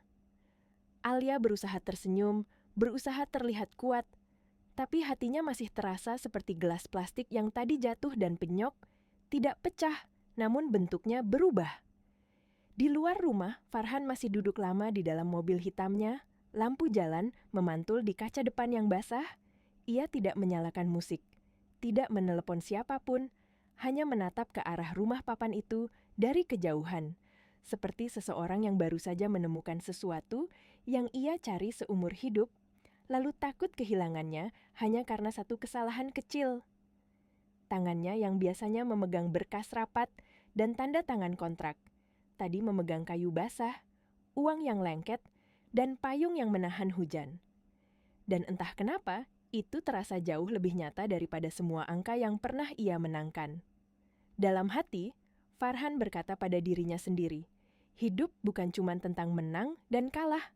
Ada orang yang tidak pernah ikut permainan besar, tapi tetap bertarung setiap hari demi bertahan. Alia adalah orang seperti itu. Dan Farhan tahu, ia tidak bisa pura-pura tidak melihat. Keesokan paginya, Alia bangun lebih awal. Gerobaknya masih miring di sudut halaman. Roda yang goyah membuatnya tampak seperti orang tua yang kelelahan. Alia mengelus sisi kayunya sebentar, lalu menelan ludah. Ia tidak ingin ibunya melihat ia rapuh. Ia tidak ingin ibunya mendengar ia mengeluh. Jadi, Alia menyiapkan air panas seperti biasa, menata teh, merapikan gelas yang masih tersisa, lalu berkata pada dirinya sendiri bahwa semua akan baik-baik saja selama ia masih punya niat. Saat matahari mulai naik dan jalanan mulai ramai lagi, Alia sedang mencoba menegakkan rak kecil gerobaknya dengan tali seadanya. Tangannya sakit, tapi ia tetap memaksa. Dan di saat itulah Farhan datang. Kali ini, ia tidak datang dengan tangan kosong. Ia membawa kantong besar berisi roti, juga beberapa papan kayu baru yang masih berbau toko, obeng, paku, lem kayu, dan palu. Alia terpaku beberapa detik, matanya membesar, seolah tidak percaya ada orang yang datang untuk memperbaiki hidupnya tanpa diminta. "Mas?" Itu buat apa Farhan menaruh barang-barang itu di dekat gerobak, lalu tersenyum kecil, senyum yang menahan lelah tapi tetap hangat. "Buat bikin gerobakmu berdiri lagi." Alia buru-buru menggeleng. "Mas, tidak usah. Saya bisa pelan-pelan." Farhan tidak berdebat panjang. Ia hanya berjongkok, memeriksa roda yang bengkok, memegang sisi kayu yang longgar, lalu mulai bekerja seperti orang yang sudah memikirkan ini semalaman. Kalau kamu kerjakan sendiri, kamu akan tambah capek. Kalau kamu capek, kamu gampang sakit. Kalau kamu sakit, ibumu siapa yang jaga? Alia terdiam. Kalimat itu sederhana, tapi menghantam tempat paling dalam di dadanya. Ia menunduk, suaranya lirih. "Saya tidak mau merepotkan Mas." Farhan mengetuk paku pelan, satu persatu dengan ritme yang tenang. "Kamu tidak merepotkan. Kamu cuma manusia. Dan manusia tidak diciptakan untuk menanggung semua sendiri." Alia memandangi cara Farhan memegang palu. Tangannya tegas, gerakannya rapi. Itu bukan gerak tangan orang yang baru belajar. Ada kebiasaan, ada ketepatan, seolah ia pernah memegang alat seperti ini dalam hidupnya. Meski dunia yang ia miliki seharusnya tidak menuntutnya melakukan pekerjaan kasar. Alia tidak tahan dan akhirnya tertawa kecil meski matanya masih basah oleh sisa kemarin. "Saya heran, Mas. Mas bisa pegang palu dengan benar." Farhan ikut tersenyum, lalu menjawab santai. "Saya banyak belajar dalam beberapa hari terakhir." Alia tidak membalas dengan kata-kata panjang. Ia hanya menghela napas, lalu duduk di kursi kecil sambil memegangi kantong paku agar tidak jatuh, membantu sebisanya. Kadang ia menyerahkan obeng, kadang ia memegang papan agar tidak bergeser. Setiap kali tangan Alia ingin ikut mengangkat yang berat, Farhan hanya menatapnya sebentar, lalu berkata pelan, "Biar saya." Dan di saat itu, Alia merasa ada sesuatu yang aneh di dalam dadanya. Bukan karena Farhan memperbaiki gerobaknya, tapi karena Farhan memperlakukan dirinya seolah ia berharga. Bukan berharga karena cantik, bukan berharga karena kasihan, berharga karena ia manusia. Ketika gerobak itu akhirnya berdiri lebih tegak dan tidak lagi bergoyang seperti kemarin, Alia menatapnya lama, seolah menatap harapan yang kembali dikembalikan oleh tangan orang lain. Tenggorokannya tercekat. Ia menatap Farhan, matanya berkaca-kaca. "Terima kasih, Mas. Saya tidak tahu harus bilang apa." Farhan meletakkan palu, lalu menatap Alia dengan wajah yang lebih lembut daripada biasanya. "Kamu itu kekuatan, Alia. Dunia ini butuh lebih banyak orang sepertimu." Alia menunduk cepat, merasa malu sekaligus haru. Ia tidak terbiasa dipuji tanpa ada maksud tersembunyi. Ia hanya tahu bekerja, bertahan, dan berdoa. "Saya cuma jualan es teh, Mas." Farhan tertawa kecil. "Justru itu. Kamu jualan es teh, tapi kamu menjaga hati. Tidak semua orang bisa." Mereka duduk sebentar setelah pekerjaan selesai. Angin pagi membawa bau tanah yang masih basah, jalanan mulai ramai lagi. Dan untuk sesaat, Alia merasa damai seperti gerobaknya meski tidak baru. kini berdiri kokoh dan tidak lagi takut roboh. Saat itu, Farhan berencana duduk lebih lama seperti biasa, tapi tiba-tiba dari ujung jalan, sebuah mobil datang dan berhenti tidak jauh. Seorang pria berpakaian rapi turun dengan wajah tegang, seperti orang yang membawa kabar yang tidak bisa ditunda. Suaranya terdengar jelas, formal, dan berbeda dari suara orang-orang sekitar. "Pak, rapat di kantor pusat dimajukan. Semua direksi sudah menunggu." Alia membeku. Kata-kata itu terlalu besar untuk tempat sekecil ini. Direksi, kantor pusat. Nada hormat yang tidak mungkin dipakai pada orang biasa yang duduk di bangku bambu dan minum es teh tanpa gula. Farhan terlihat kaku sesaat, seperti seseorang yang tertangkap sedang memainkan peran yang bukan dirinya. Ia berdiri cepat, lalu menatap Alia, seolah mencari cara agar tidak merusak sesuatu yang baru saja tumbuh. "Sebentar ya," katanya pelan, lalu ia menoleh pada pria itu dan berbisik agar tidak terdengar terlalu keras. "Tunggu di mobil. Saya menyusul sebentar." Pria itu mengangguk patuh, lalu kembali ke mobil tanpa banyak tanya. Alia masih menatap Farhan. Wajahnya tenang, tapi matanya bertanya. Ada perasaan asing yang muncul, perasaan yang sulit ia beri nama. Seperti ada pintu yang sedikit terbuka, lalu memperlihatkan dunia di baliknya yang jauh lebih besar daripada yang ia sangka. Farhan kembali mendekat, mencoba tersenyum seperti biasa. "Maaf, ada urusan mendadak." Alia mengangguk pelan. Suaranya lembut, tapi kali ini berbeda. "Tadi, dia panggil Mas apa?" Farhan menelan ludah. Ia terlihat ragu sepersekian detik, lalu menjawab dengan tenang, meski jelas ia sedang menahan sesuatu. "Dia teman lama. Dulu kami kerja bareng. Dia suka bercanda memanggil saya begitu." Alia mengangguk, pura-pura mengerti. Tapi hatinya tidak tenang, karena nada tadi bukan bercanda. Itu hormat, itu takut, itu patuh. Farhan mengambil napas panjang. "Saya pergi dulu, Alia. Besok saya kesini lagi." Alia tersenyum tipis, berusaha tetap sopan. "Iya, Mas." "Hati-hati." Farhan berjalan pergi. Alia memperhatikan punggungnya sampai ia masuk ke mobil itu. Lalu, mobil melaju perlahan, meninggalkan jalanan yang masih basah, meninggalkan Alia dengan pertanyaan yang menempel di kepalanya seperti embun yang tidak mau jatuh. Sepanjang siang, Alia melayani pembeli dengan senyum yang dipaksakan. Beberapa pedagang di sekitar sudah melihat kejadian tadi. Mereka mulai berbisik. Ada yang menatap Alia dengan cara berbeda, ada yang mendekat dan bertanya pelan seolah takut didengar orang lain. "Alia, tadi itu mobil siapa? Seseorang panggil dia, Pak." Jangan-jangan dia bukan orang biasa. Alia hanya menggeleng pelan. Ia ingin bilang tidak tahu, tapi hatinya sendiri juga mulai ragu pada jawabannya. "Saya juga tidak tahu," katanya akhirnya. "Yang saya tahu, selama ini dia tidak pernah berbuat buruk sama saya." Kalimat itu yang ia pegang, karena kalau ia lepaskan, ia takut semua yang ia rasa selama ini ternyata hanya permainan. Malamnya, Alia pulang dengan langkah lebih pelan. Ibunya menatap wajahnya yang murung. "Ada apa?" Nah, Alia duduk di samping ibunya, memegang tangan ibunya dengan lembut. "Bu, kalau seseorang menyembunyikan dirinya yang sebenarnya, itu bohong ya." Ibunya menatapnya lama, lalu menghela napas. "Kadang, Nak, Allah menguji kepercayaan kita dengan cara yang tidak kita duga. Kalau Dia menyembunyikan sesuatu untuk kebaikan, kita harus lihat niatnya. Tapi kalau Dia menyembunyikan untuk mempermainkan, itu yang bahaya." Alia menunduk, suaranya hampir tak terdengar. "Saya cuma takut. Dia bukan orang yang saya kira." Ibunya mengusap kepala Alia pelan. "Kalau kamu tulus, Allah akan tunjukkan yang sebenarnya. Kamu hanya perlu jaga hati, jangan terlalu berharap, tapi juga jangan menutup diri dari kebaikan." Malam itu, Alia berbaring, tapi matanya tidak bisa tidur. Wajah Farhan terus muncul, bersama suara formal yang memanggilnya seperti seseorang yang punya kuasa besar. Di sisi lain kota, Farhan juga tidak bisa tidur.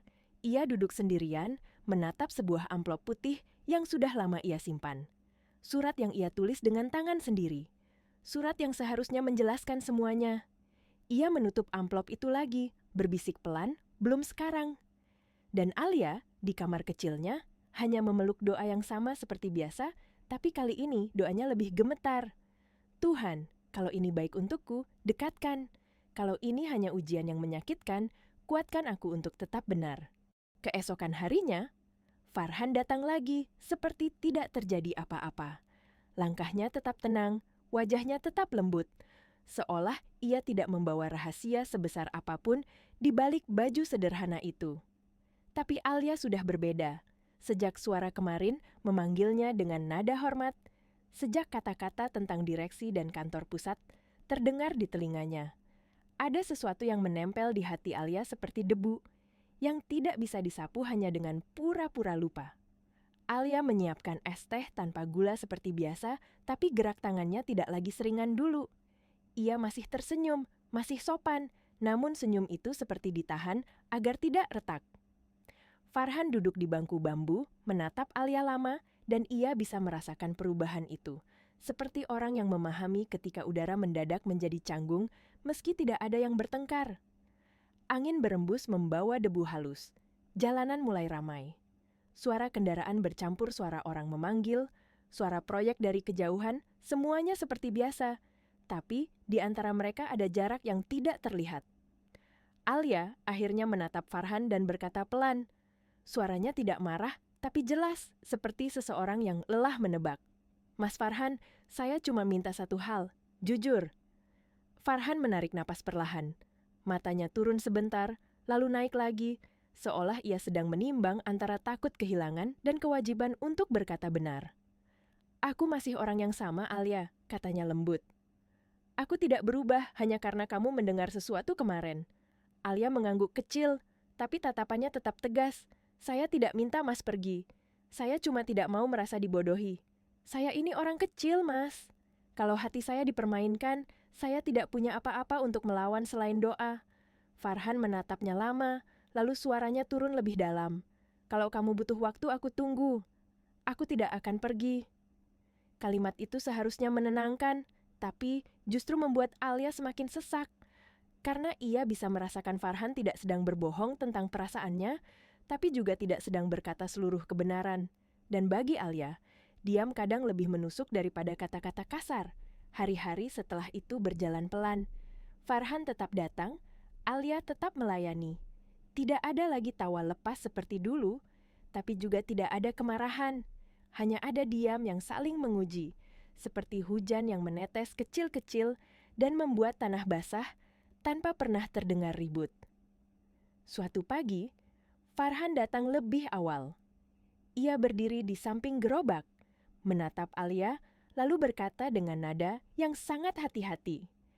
Aku ingin bantu kamu jualan hari ini, kalau kamu tidak keberatan. Alia menatapnya sejenak, lalu mengangguk pelan. Kalau Mas mau bantu, saya tidak melarang. Dan hari itu, Farhan benar-benar membantu. Ia menuang teh, menambah es, memungut gelas plastik yang jatuh, bahkan menata rak kecil agar rapi. Orang-orang yang lewat menatap heran. Ada yang berbisik, ada yang tertawa kecil, ada yang menilai dari jauh. Sebagian mungkin menganggap itu lucu, seorang pria dewasa membantu penjual es teh di pinggir jalan. Tapi bagi Alia, pemandangan itu seperti sesuatu yang langka. Seorang laki-laki yang tidak malu terlihat sederhana, yang tidak malu kotor, yang tidak takut dinilai. Hujan semalam membuat udara lembab dan panas cepat naik. Anehnya, es teh Alia laku keras. Satu demi satu pembeli datang. Alia sempat menatap Farhan saat mereka sedang sibuk, lalu berkata lirih seperti menenangkan diri sendiri.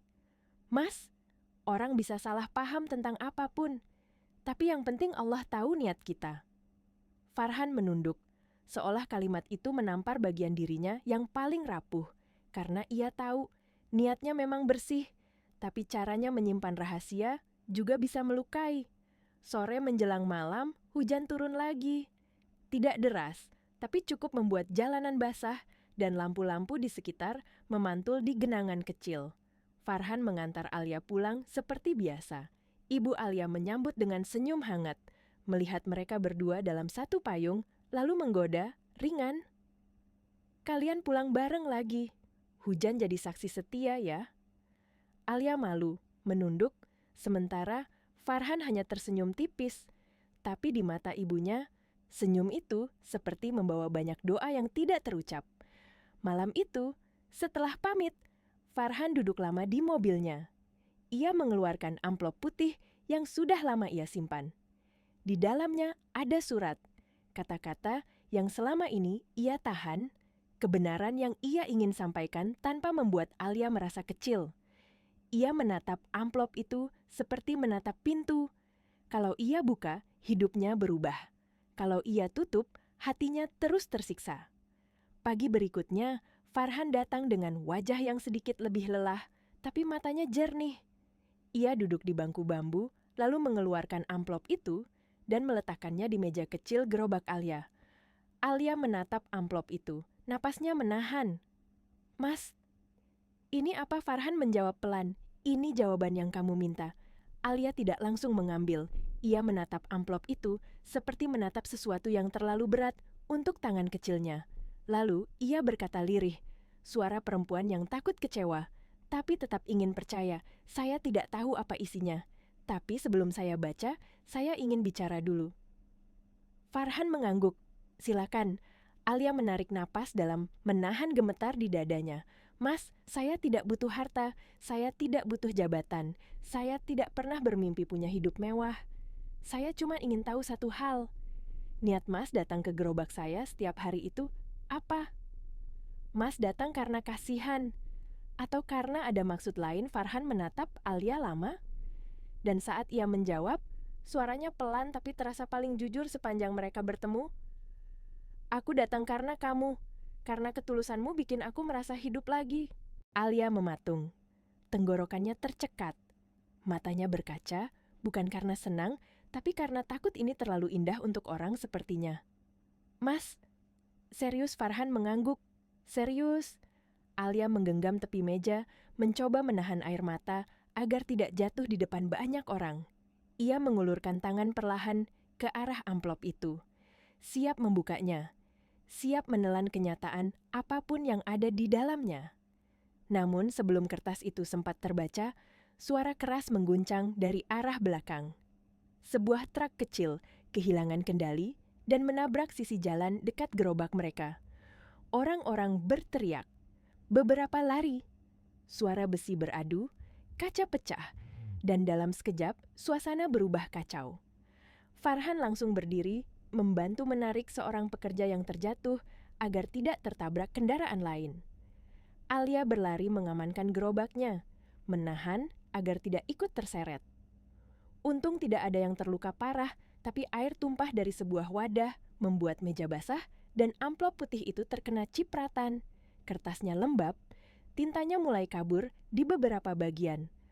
Alia menatap amplop itu dengan napas berat. Farhan juga menatapnya, lalu tersenyum pahit, seolah nasib memang sedang bercanda. "Tidak apa-apa," katanya pelan. "Mungkin memang belum waktunya." Alia menatapnya, lalu tiba-tiba berkata dengan suara yang lembut, tapi tegas, seperti doa yang berdiri. "Mas, saya tidak butuh surat untuk tahu hati seseorang. Kadang Allah tunjukkan lewat perbuatan, bukan lewat kata-kata." Farhan terdiam, matanya memanas. Ia menoleh, menahan emosi yang jarang sekali keluar dari dirinya. Di depan gerobak kecil itu, ia merasa kecil dalam cara yang tidak memalukan. Kecil karena ia akhirnya bertemu seseorang yang besar hatinya. Malamnya, Alia tidak bisa tidur. Ia terus mengingat mata Farhan ketika berkata datang karena dirinya. Ia takut berharap, tapi juga takut menolak. Ia berbisik dalam doa yang panjang, meminta Allah menjaga hatinya agar tidak jatuh terlalu dalam. Di sisi lain kota, Farhan juga tidak bisa tidur. Ia duduk menatap lampu-lampu dari jendela tinggi, merasa semua kemewahan itu tiba-tiba hambar. Ada satu wajah yang terus muncul, wajah Alia yang basah hujan, yang menahan tangis, yang tetap memilih sabar, dan yang membuatnya ingin menjadi manusia yang lebih baik. Pagi itu, matahari memantul di genangan air di sepanjang jalan. Alia sudah tiba lebih dulu di tempat biasa, menata gelas seperti biasa, meski dadanya masih penuh pertanyaan. Ia tidak tahu, pagi ini akan menjadi titik balik yang tidak pernah ia bayangkan. Sekitar pukul 9, jalan itu mendadak ramai oleh mobil-mobil yang tidak biasa. 1, 2, lalu lebih banyak. Mobil hitam berbaris rapi. Ada orang-orang berpakaian rapi turun lebih dulu. Ada yang memegang alat komunikasi, ada yang membuka jalan dengan cara yang membuat pedagang kecil menepi tanpa sadar. Bahkan tukang parkir dan pekerja proyek berdiri menatap, bingung sekaligus penasaran. Mobil-mobil itu berhenti tepat di depan gerobak Alia. Alia membeku. Tangannya yang memegang gelas berhenti di udara. Pintu salah satu mobil terbuka. Farhan turun, tapi bukan Farhan yang biasa Alia lihat. Pagi itu, ia memakai pakaian rapi. Wajahnya tetap sama, tapi aura di sekitarnya berbeda, seperti orang yang tidak perlu meninggikan suara untuk dihormati. Di belakangnya, beberapa orang berdiri dengan sikap patuh. Alia menelan ludah. Dadanya seperti jatuh. Orang-orang di sekitar mulai berbisik. Ada yang memegang mulutnya kaget. Ada yang menyebut nama yang pernah mereka lihat di berita. Ada yang menyebut bos besar. Ada yang menyebut pemilik proyek. Dan di antara bisik-bisik itu, Alia berdiri seperti tidak punya kaki. Farhan berjalan mendekat perlahan. Ia berhenti tepat di depan gerobak, menatap Alia dengan mata yang masih sama, mata yang dulu menatap es teh pahit tanpa gula itu, mata yang dulu duduk di bangku bambu seperti orang biasa. "Maaf Alia," katanya pelan, cukup jelas untuk terdengar. "Aku tidak ingin kamu mengenalku sebagai orang kaya. Aku ingin kamu mengenalku sebagai manusia biasa. Aku datang ke sini bukan untuk menunjukkan siapa aku, tapi untuk melihat siapa kamu." Alia tidak langsung menjawab. Matanya berkaca, tubuhnya gemetar. Ia merasa seperti baru saja dibuka pintu besar yang selama ini tertutup rapat, dan di balik pintu itu ada dunia yang terlalu besar untuk ia masuki. Jadi, selama ini, semua yang Mas katakan, semua yang Mas lakukan. Kalimat Alia menggantung, karena ia tidak tahu apakah ia harus merasa marah, merasa tertipu, atau justru merasa takut kehilangan. Farhan hanya menatapnya lembut, suaranya turun, seperti meminta izin pada hati Alia yang rapuh. "Aku tetap Farhan yang duduk di bangku bambu itu. Aku tetap orang yang sama yang minum es teh tanpa gula. Bedanya, sekarang kamu tahu siapa aku sebenarnya." Di sekitar mereka, orang-orang menunggu reaksi Alia seperti menunggu tontonan. Tapi bagi Alia, ini bukan tontonan, ini hidupnya, ini perasaannya, ini harga dirinya. Dan di detik itu, Alia harus memilih apakah ia akan lari karena merasa terlalu kecil atau tetap berdiri karena ia tahu ketulusan tidak diukur dari merek baju. Di saat barisan mobil hitam itu berhenti tepat di depan gerobak, Alia seperti kehilangan napas. Jalan yang biasanya cuma berisik oleh motor dan truk proyek, mendadak terasa seperti panggung.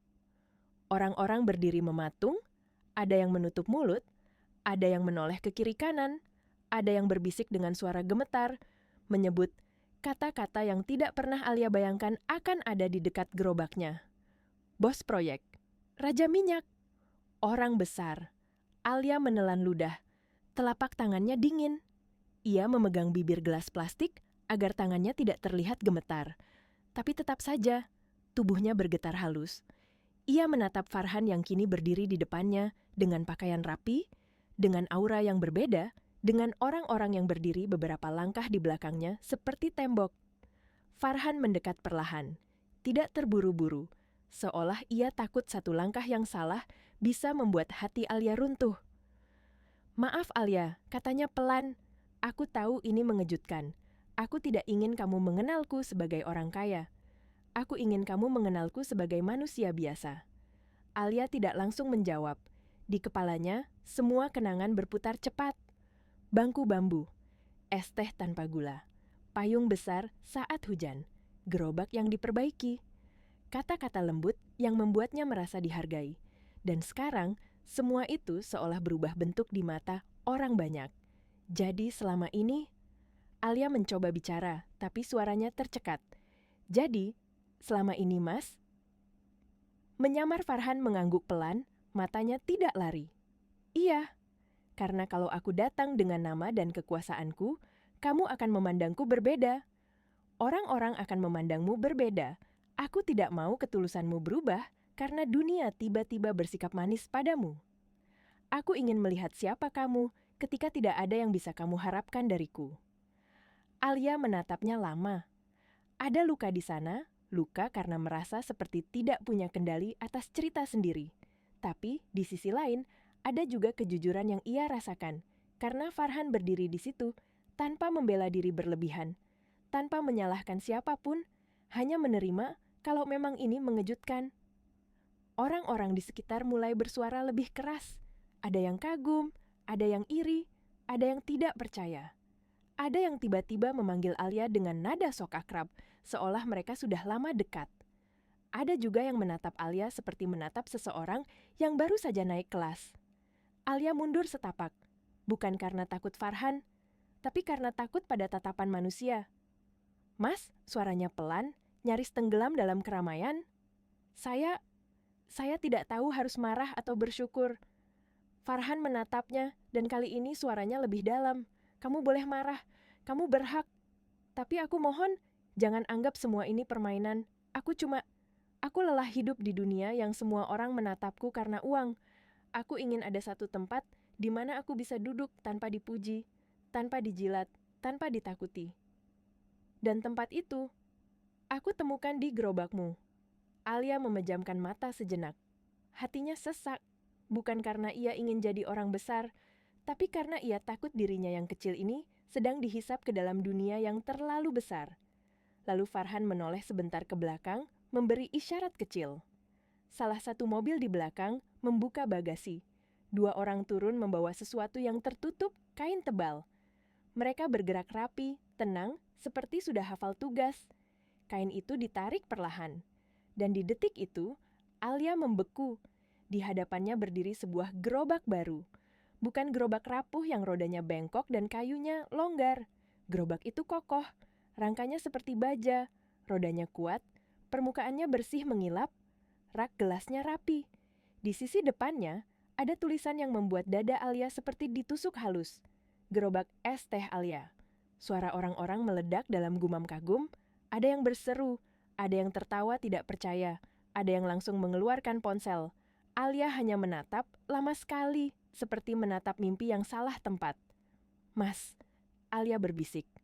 Ini buat saya." Farhan mengangguk pelan. "Aku tidak ingin kamu berhenti berjualan karena gerobakmu rusak. Aku ingin kamu tetap berdiri di sini dengan cara kamu sendiri. Bukan karena aku kasihan, tapi karena aku kagum." Alia menelan ludah. Matanya tiba-tiba panas. Ia ingin menangis, tapi ia malu menangis di depan banyak orang. Karena air mata di tempat seperti ini sering dianggap tanda kelemahan, padahal bagi Alia, air mata adalah bentuk syukur yang tidak bisa ia simpan. "Mas, saya tidak minta ini," ucapnya gemetar. "Saya takut kalau saya terima, orang-orang akan bilang saya..." Farhan memotong pelan, tidak keras tapi tegas. "Biarkan orang bicara. Mereka akan bicara apapun juga. Tapi kamu dan aku tahu, kamu tidak pernah meminta. Kamu tidak pernah menjual dirimu. Kamu hanya menjual es teh dengan hati, dan itu yang membuatku menghormatimu." Alia menunduk.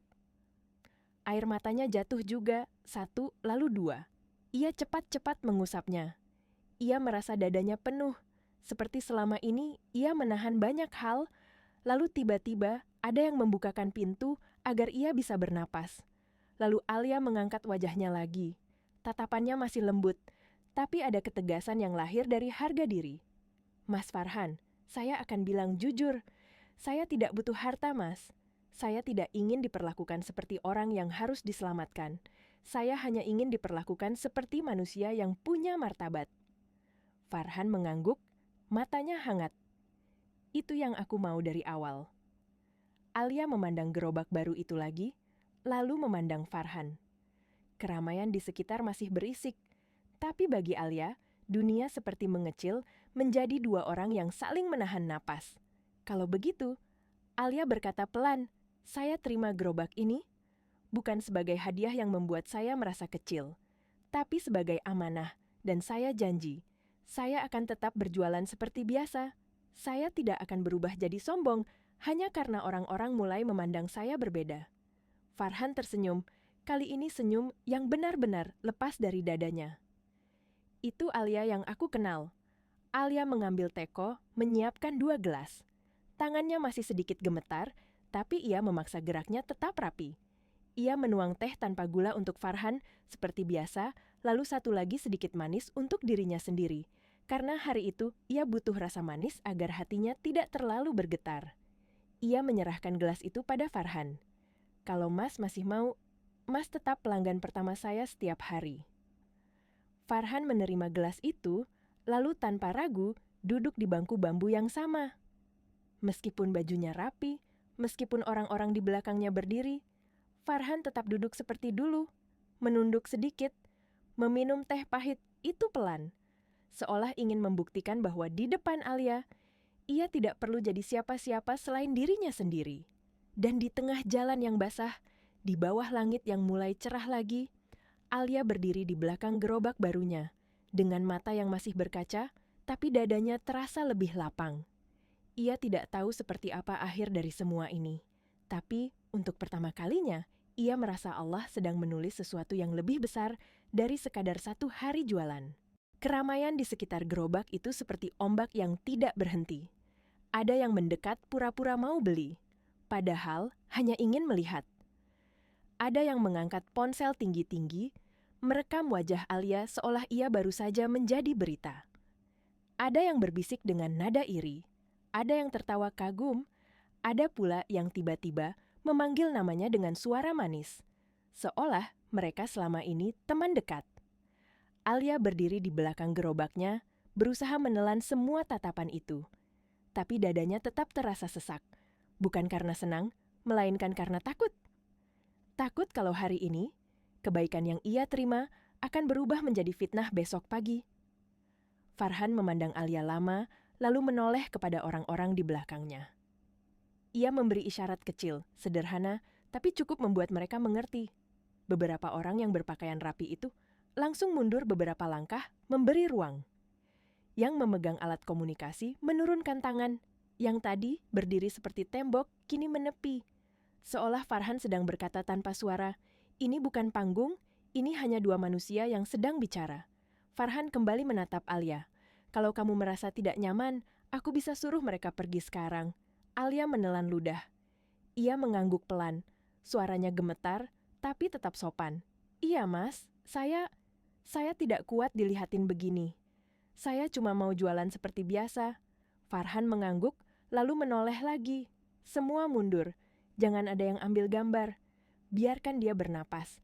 Kalimat itu diucapkan pelan, tidak keras, tapi langsung membuat suasana berubah. Beberapa orang yang tadinya berani mendekat, tiba-tiba mundur seperti takut salah langkah. Ponsel yang tadi diangkat, perlahan turun. Masih ada bisik-bisik, tapi volumenya menurun. Alia baru sadar, inilah bedanya orang biasa dan orang yang punya kuasa. Bukan karena ia ingin kuasa itu, tapi karena ia baru mengerti betapa mudahnya hidup seseorang bisa diguncang hanya oleh satu informasi. Alia memegang tepi meja gerobak, mencoba menenangkan napasnya. Lalu ia menatap Farhan, matanya berkaca. "Mas Farhan, kalau Mas benar-benar menghargai saya, tolong satu hal." Farhan menunduk sedikit, seperti memberi hormat pada permintaan itu. Apa Alia menarik napas? "Jangan biarkan orang-orang memperlakukan saya berbeda. Saya tidak mau tiba-tiba dipanggil cantik hanya karena saya dekat dengan orang besar. Saya tidak mau harga es teh saya jadi bahan omongan. Saya tidak mau ibu saya diganggu." Farhan diam sejenak, lalu ia mengangguk, tegas dan tenang. "Baik, aku janji." Kata-kata itu sederhana, tapi bagi Alia, rasanya seperti payung besar yang kembali dibuka di atas kepalanya. Ia tidak tahu apakah janji itu bisa menahan semua lidah manusia, tapi setidaknya ia tahu Farhan tidak mempermainkannya. Alia memandang gerobak barunya sekali lagi. Ia mengusap sisi rak gelasnya pelan, seperti memastikan ini nyata. Lalu ia mengangkat wajahnya dan berkata, suaranya lembut tapi jelas, "Mas, saya tetap jualan dengan harga yang sama. Saya tidak mau orang bilang saya cari untung dari nama Mas." Farhan tersenyum tipis. Ada rasa bangga yang tidak ia sembunyikan. "Itu keputusanmu, dan aku menghormatinya." Hari itu, Alia tetap berjualan, Tapi rasanya tidak lagi sama. Setiap gelas yang ia tuang seperti membawa beban pandangan manusia. Ada pembeli yang datang dengan senyum lebar, memanggil Alia seperti artis, lalu sengaja bertanya keras, "Bener ya mas, itu bos besar?" Alia hanya tersenyum tipis, menjawab singkat bahwa ia hanya penjual es, dan ia tidak ingin membicarakan urusan orang lain. Ada juga yang pura-pura memuji, tapi matanya memotret iri. Ada yang membeli satu gelas, lalu membayar lebih dan bilang tidak usah kembaliannya, seolah ingin terlihat dekat. Alia mengembalikan uang itu dengan sopan, ia tidak mau kebaikan berubah menjadi hutang, apalagi hutang yang tidak terlihat. Menjelang sore, suasana akhirnya mulai reda. Mobil-mobil hitam itu satu persatu pergi. Orang-orang yang tadi heboh juga kembali pada urusan masing-masing. Jalan yang tadi seperti panggung, perlahan menjadi jalan biasa lagi. Farhan berdiri di depan gerobak, menatap Alia.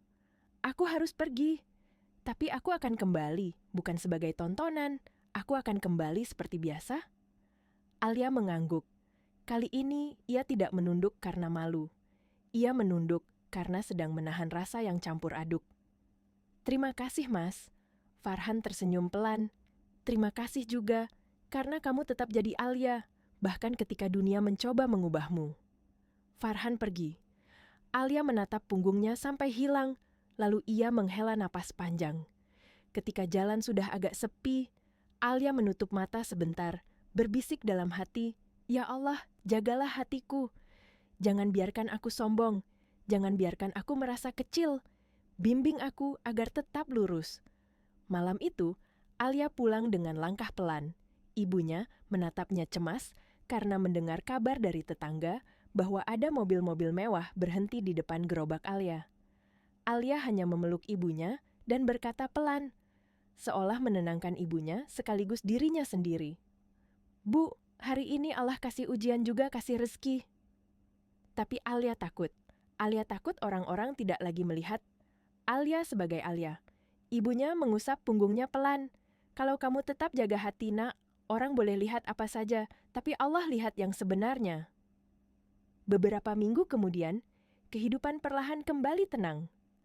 Alia tetap berjualan di tempat yang sama, dengan gerobak barunya yang kokoh. Jalanan tetap panas, debu tetap berterbangan, suara proyek masih ramai, dan harga es teh Alia tetap sama. Perlahan, orang-orang berhenti membicarakan hal besar itu, karena hidup memang selalu menemukan gosip baru untuk digigit. Dan di balik semua itu, Alia merasa napasnya kembali normal. Farhan juga tetap datang hampir setiap hari. Tapi kali ini tanpa rombongan, tanpa jas, tanpa barisan mobil. Ia datang sendiri, seperti dulu. Kadang hanya duduk sebentar, meminum es teh tanpa gula, lalu pergi. Kadang membantu Alia menata gelas. Kadang membawa roti untuk ibunya, lalu menaruhnya diam-diam tanpa banyak bicara. Ia tidak pernah mengumumkan apapun. Ia tidak pernah membuat Alia merasa seperti pajangan. Suatu sore, ketika matahari mulai turun dan langit perlahan berubah keemasan, Alia menyiapkan 2 gelas seperti biasa. Satu tanpa gula, satu sedikit manis. Ia meletakkannya di meja kecil, lalu duduk sebentar di bangku bambu, memandang jalan yang ramai seperti aliran hidup. Farhan datang, duduk, dan meminum pelan. Alia menatapnya, lalu tersenyum tipis. "Mas masih kuat sama pahit?" Farhan menatap Alia. Matanya lembut. "Kalau tidak ada pahit, aku tidak akan tahu manis itu sesyukur apa." Alia menunduk, menahan haru yang tiba-tiba datang tanpa permisi. Karena ia baru sadar hidup seperti teh. Tidak selalu harus manis untuk berarti. Kadang yang membuatnya indah justru karena ada pahit yang mampu ditahan dengan sabar dan ada manis yang datang tepat waktu. Bukan karena dipaksa, tapi karena Allah mengizinkan. Sore itu benar jatuh dengan pelan, seperti langit sengaja menurunkan suaranya agar dunia tidak terlalu bising. Cahaya keemasan menyapu jalanan yang penuh debu, memantul di permukaan gerobak Alia yang baru, lalu menempel di gelas-gelas plastik bening sampai terlihat seperti ada kilau kecil yang tidak pernah Alia bayangkan akan ada di hidupnya. Alia berdiri di belakang gerobak, menatap orang-orang yang lewat satu persatu, mencoba mengembalikan dirinya ke ritme yang biasa. Ia menolak larut dalam rasa istimewa, karena ia tahu rasa istimewa yang datang terlalu cepat, kadang juga bisa hilang terlalu cepat. Ia ingin tetap menjadi Alia yang sederhana, yang menuang teh dengan tangan yang sama, yang menyapa pelanggan dengan senyum yang sama, yang pulang membawa rezeki halal untuk ibunya, tanpa perlu dunia mengangkatnya lebih tinggi dari yang seharusnya. Farhan datang seperti janji yang diam-diam ia tepati. Tidak ada rombongan, tidak ada barisan mobil, tidak ada orang yang berdiri seperti penjaga. Hanya Farhan, dengan pakaian sederhana seperti dulu, berjalan mendekat, lalu duduk di bangku bambu yang sama, seolah ia sedang bilang tanpa kata-kata, "Aku tidak ingin jarak di antara kita." Alia menyiapkan 2 gelas, seperti kebiasaan yang sudah menjadi bahasa mereka. 1 tanpa gula untuk Farhan, 1 sedikit manis untuk dirinya. Ia meletakkannya di meja kecil, lalu duduk sebentar, menatap Farhan dari samping, menahan perasaan yang masih seperti air dalam gelas yang belum tenang. "Mas?" Suara Alia pelan, tapi jelas. "Setelah semua yang terjadi, Mas masih mau duduk di sini seperti dulu?" Farhan tersenyum tipis, lalu meminum pelan, seolah ia ingin memastikan rasa pahit itu tetap sama. "Justru aku maunya begitu. Kalau aku tidak bisa duduk di sini seperti dulu, berarti aku memang tidak layak dekat sama kamu." Alia menelan ludah. Kalimat itu membuat dadanya hangat sekaligus takut. Karena Alia tidak pernah terbiasa dipilih tanpa syarat. Ia terbiasa bertahan sendiri, bukan dipeluk oleh perhatian yang konsisten. Alia menatap langit sebentar, lalu berkata lirih, "Mas tahu enggak? Saya takut." "Takut apa?" "Takut kalau saya mulai berharap." Alia menjawab jujur. "Takut kalau hati saya jatuh terlalu dalam. Takut kalau nanti saya kecewa dan tidak sanggup berdiri lagi." Farhan terdiam lama. Hening di antara mereka bukan hening yang canggung, tapi hening yang terasa seperti orang sedang menahan air mata agar tidak jatuh di tempat yang salah. "Aku juga takut," Farhan akhirnya berkata. "Takut kalau aku merusak ketulusanmu. Takut kalau kehadiranku membuat hidupmu jadi rumit. Dan yang paling aku takutkan, kalau suatu hari kamu berpikir aku datang hanya karena ingin menyenangkan diriku sendiri." Alia menatapnya. Matanya berkaca, tapi ia tidak ingin menangis. Ia hanya ingin mengerti. "Mas datang karena apa sebenarnya?" Farhan menunduk sebentar, lalu mengangkat wajahnya lagi. Suaranya rendah, seperti orang yang sedang membuka pintu yang sudah lama ia kunci. "Karena aku merasa kosong, Alia.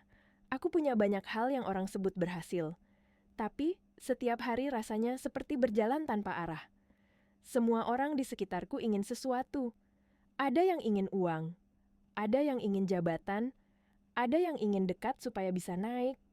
Aku lelah jadi tempat orang menaruh kepentingan." Ia berhenti sejenak menatap gelasnya. "Lalu aku lihat kamu. Kamu berdiri di panas, kamu capek, kamu punya masalah, tapi kamu tetap jaga hati. Kamu tetap bicara baik, kamu tetap ingat Allah. Dan aku malu, karena aku yang punya banyak justru sering lupa bersyukur." Alia menunduk, memutar gelas manisnya perlahan. "Mas, hidup saya juga tidak seindah kelihatannya. Saya juga sering ingin menyerah. Saya juga sering nangis di malam hari, tapi saya sembunyikan dari ibu saya. Saya cuma takut kalau saya lemah, ibu saya ikut lemah." Farhan memandang Alia lama, lalu berkata, "Pelan, kamu tidak harus selalu kuat. Yang penting kamu tidak sendirian." Kalimat itu membuat Alia menutup matanya sebentar. Ada rasa hangat yang menekan dadanya dari dalam.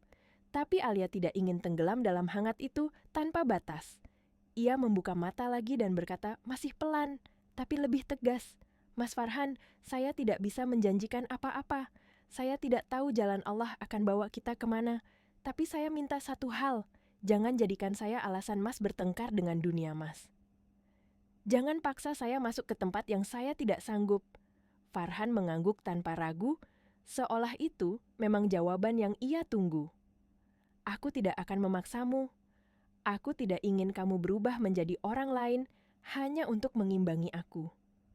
Aku justru ingin kamu tetap menjadi Alia yang aku kenal." Alia menarik napas panjang, lalu bertanya dengan suara yang lebih pelan, seperti takut kata-kata itu pecah. Kalau begitu, Mas akan tetap datang sebagai Farhan yang duduk di bangku bambu itu? Farhan tersenyum. Iya, kalau kamu mengizinkan. Alia mengangguk kecil. Ia tidak tersenyum lebar, tapi di matanya ada sesuatu yang mulai tenang, seolah hatinya berkata, mungkin ini bukan tentang menjadi orang besar atau orang kecil. Mungkin ini tentang dua orang yang sama-sama belajar menjadi lebih baik. Angin sore berhembus pelan. Di antara suara kendaraan yang lalu lalang, Alia menyiapkan gelas-gelas untuk hari esok sambil sesekali melirik Farhan yang masih meminum teh pahitnya. Dan untuk pertama kalinya setelah semua kehebohan itu, Alia merasa ia bisa bernapas lagi. Pelan, dalam, tanpa takut, karena mungkin hidup memang seperti teh. Tidak selalu harus manis untuk berarti. Kadang yang membuatnya bermakna adalah keberanian untuk menerima pahit, lalu tetap bersyukur saat manis datang, bukan karena dipaksa, tapi karena diizinkan. Sejak hari itu, Alia seperti hidup di dua dunia yang menempel dalam satu jalan yang sama. Pagi masih tetap panas, debu masih tetap menari di udara, truk proyek masih tetap lewat dengan suara berat. Tapi, cara orang memandangnya tidak lagi sama. Ada yang menatapnya seperti iri yang disembunyikan. Ada yang menatapnya seperti berharap bisa ikut kecipratan. Ada juga yang tiba-tiba terlalu ramah, seolah kebaikan baru layak diberikan kalau ada nama besar berdiri di dekatnya. Alia berusaha bertahan di tengah semua itu, dengan satu cara yang ia tahu. Tetap jadi dirinya sendiri. Ia tetap membuka gerobaknya dengan doa yang sama. Tetap menata gelas plastik satu persatu. Tetap mengelap meja kecilnya sampai bersih. Tetap menyapa pelanggan dengan senyum yang tidak dibuat-buat. Dan yang paling ia jaga, harga es tehnya tetap sama, seperti janji kecil pada hati sendiri bahwa ia tidak akan menjual kehormatan hanya karena dunia mulai menaruh perhatian. Kadang ada pelanggan yang sengaja membayar lebih, lalu berkata, tidak usah kembaliannya, sambil tersenyum aneh seolah ingin terlihat dekat.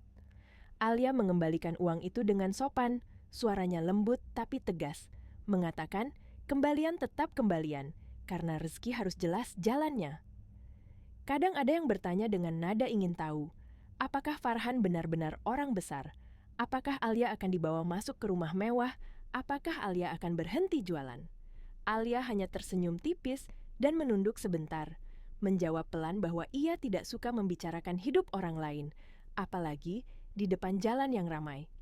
Ia hanya ingin berjualan, pulang membawa rezeki halal, lalu menemani ibunya di rumah.